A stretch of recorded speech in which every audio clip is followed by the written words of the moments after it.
แมวเหมียวแมวเหมียวทักทายยามเย็นกินข้าวกันแล้วก็มาเดินเล่นสบายใจมีใครนี่ทรัพย์ทวีทรัพย์ทวีอยู่ตรงนี้ทรัพย์ทวีใครยังนั่งอยู่ตรงนี้ ทรัพย์ทวีนี่นะสีสุดา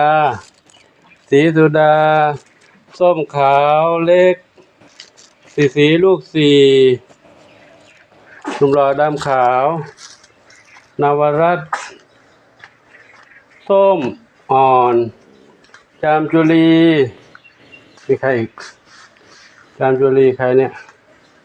นี่ใครสีอันนี้ใครวัฒนจินตลาก็กายกินข้าวแล้วก็นอนแล้วเด้อกินข้าวแล้วนอนนะเข้ามาในบ้านใหญ่พบกับน้องเหมียวใครนี่เฮงสุพรรณษาฝันเล็กส้มขาวใหญ่ขวัญจิตมีสุขไม่ใช่หนึ่งเดียวอยู่นี่มีสุขนอนอยู่นู่นมีสุขชวนฝันใหญ่มีสุขนอนอยู่นี่ขาวเทา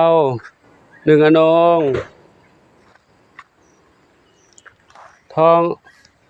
งอ่อนมนชัยน้องกระต่ายอยู่นี่น้องกระต่ายน้อยกระต่ายแม่กระต่ายสองแม่อยู่นี่กระต่ายหนุ่มอยู่นี่กระต่ายหนุ่มคนเดียวกินอาหารแล้วก็นอนในกล่องแล้ว เข้าไปนอนในกล่องแล้ว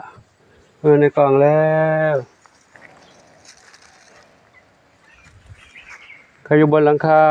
บ้านน้องกระต่ายเดี๋ยวเดินไปดูทางนี้สิใครอยู่ทางนั้นใครอยู่ทางนั้นใครอยู่บนนี้เท้าเล็กอยู่บนนั้นเท้าเล็กอยู่บนโน้นอันนี้นมอันนี้อะไรดำเล็กหางกวักนี่ใครนี่ดวงฤดีดำสนิทเดินตามหลวงปู่มาเล่นกันนะหลวงปู่เดินดูน้องเหมียวทักทายเช็คชื่อก่อนครบหรือเปล่าออกอยู่ข้างนอกส่วนหนึ่ง อยู่ข้างในนี้ส่วนหนึ่งกระต่ายน้อยอยู่ในกรงนี้กระต่ายน้อยกินผักหมดแล้วยังไม่หมดนะกินไปเรื่อยๆลูกกินไปเรื่อยๆนะน้องไม่เหมียวก็เข้าหลับเขานอนกันแล้วยังไม่นอนเนาะยังไม่หลับยังไม่นอน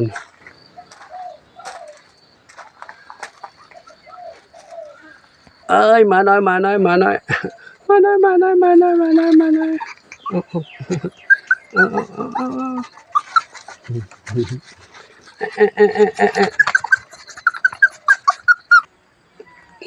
อยู่ตรงนั้นแหละแข็ง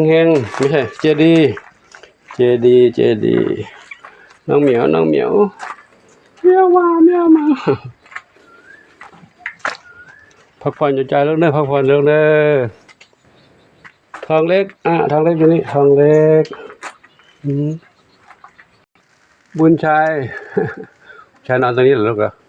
ชายนอนตรงนี้สบายใจแล้วบุญชัยไม่ต้องอยู่ในกรงแล้วเนาะอยู่ข้างนอกสบายใจแล้วเล่นกับเพื่อนได้แล้วทีนี้ขอพักนอกตรงนี้ก่อนพักบนนี้ก่อนเนาะไม่ต้องเข้ากรงแล้วเนาะถ้าไม่เดินไม่กวนกันไม่ต้องอยู่ในกรงปู่ให้อยู่ข้างนอกเล่นด้วยกันได้สบายเนาะบัวขาวขาอยู่ข้างนอกหรืออยู่ข้างในบัวขาวว่าอยู่ข้างนอกก็ได้ข้างในก็ได้หมดแล้วในวัดเดียวกันนี่เนาะ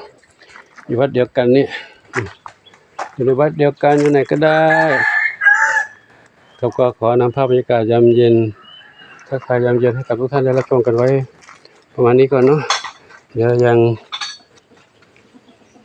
ทำอะไรไม่เรียบร้อยเดี๋ยวเก็บถ้วยเก็บชามล้างก่อนเก็บชามล้างก่อนน้องเหมียวกินข้าวแล้วเดินเล่นสบายใจเนาะเจนวรัตน์เข้ามาแล้วเนาะเจนวรัตน์ก็เข้ามาแล้วบุญชัยอยู่ตรงนั้นเนาะใครนะนี่ใครนะส้มขาวใหญ่มาละขอยุติแค่นี้ไว้เท่านี้ก่อนนะขอหน่อยขอทุกคนทุกท่านทุกความสุขความเจริญมีความสุขกายสุขใจ ปรารถนาที่ใดขอให้ได้ทุกความมุ่งมั่นปรารถนาทุกกันทุกคนทุกท่านเถิดใครเจดีนะสบายใจเลยเจดีสบายใจเลยบัวขาวก็สบายใจเลยบัวขาวเพด้าเท้าขาวใหญ่ปุยฝ้ายน้ำเพชรใครน้ำเพชร น้ำเพชรตื่นเต้นเหรอสุภเทนเต้นทำไมบุญชัยเขาเอาอยู่ข้างนอกแล้วบุญชัยอยู่ข้างนอกแล้วคุณปุยฝ้ายตื่นเต้นกลัวเขากัดเหรอเขาไม่กัดแล้วเราอยู่ข้างในน้องปุยฝ้ายอยู่นี่ปุยฝ้ายก็นอนสบายใจเลยนะปุยฝ้ายน้ำเพชรไม่ต้องกลัวหรอกเนอะไม่ต้องกลัวนะเราอยู่ข้างในเขาไม่มีใครกลัวหรอกเนาะ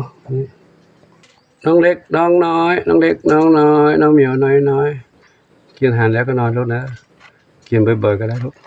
เดี๋ยวปู่มาเสิร์ฟให้อีกกลางค่ำๆเนาะตอนนี้ก็นั่งพักผ่อนไปก่อนลูกนะกินแล้วพักผ่อนก่อนนะอยู่ข้างล่างนี่1เหมียว